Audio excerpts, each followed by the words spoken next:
সাহাবীদের মধ্যেও এই প্রেম গঠিত ঘটনা ঘটতো।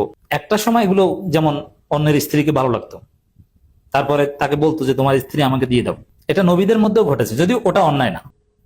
শিবিরের যারা সদস্য বা কেন্দ্রীয় নেতা, এদের মধ্যে হয়তো অনেকেই প্রেম করে, কিন্তু কেউ ধরা পড়ে বা জানাজানি হয়, কারোটা সামাজিকভাবে বৈধতা দেওয়া হয়, ইটস ভেরি নর্মাল, এটা হতেই পারে। কোনো নবী কিংবা সাহাবীর বিরুদ্ধে কোনো একজন মানুষ অভিযোগ করছে এমন একটি পাপের যেটা সুস্পষ্ট হারাম, কিংবা তার নিজের পাপকে বৈধতা দেওয়ার জন্য কোনো একটা পাপের নিসবত করছে নবী কিংবা সাহাবায়ে কেরামের দিকে, এটা অন্ততপক্ষে ন্যূনতম ঈমান যার মধ্যে আছে সেটা কেউ করতে পারে না।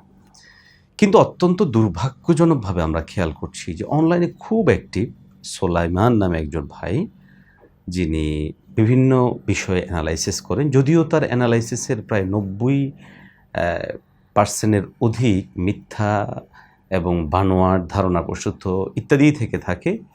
তার নাম হচ্ছে সোলাইমান। তিনি সম্প্রতি কুমিল্লার জিসান নামে ছাত্র শিবিরে এক দায়িত্বশীলের অবৈধ প্রেম, এটাকে সে বলা যেতে পারে যে একরকম পক্ষপাত করতে গিয়ে সাহাবায়ে কেরাম ও আম্বিয়ায়ে কেরামের দিকে সরাসরি প্রেমের নিসবত করে বসলেন। নাউজুবিল্লাহি মিন যালিক।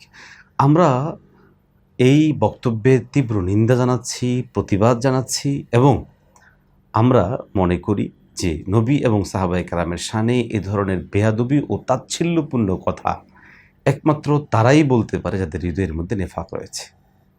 আমি সোলাইমান সহ আরও যারা এই বক্তব্যের পক্ষাবলম্বন করেছে, এই ঘটনার পক্ষাবলম্বন করেছে, তাদেরকে তাওবার আহ্বান জানাবো।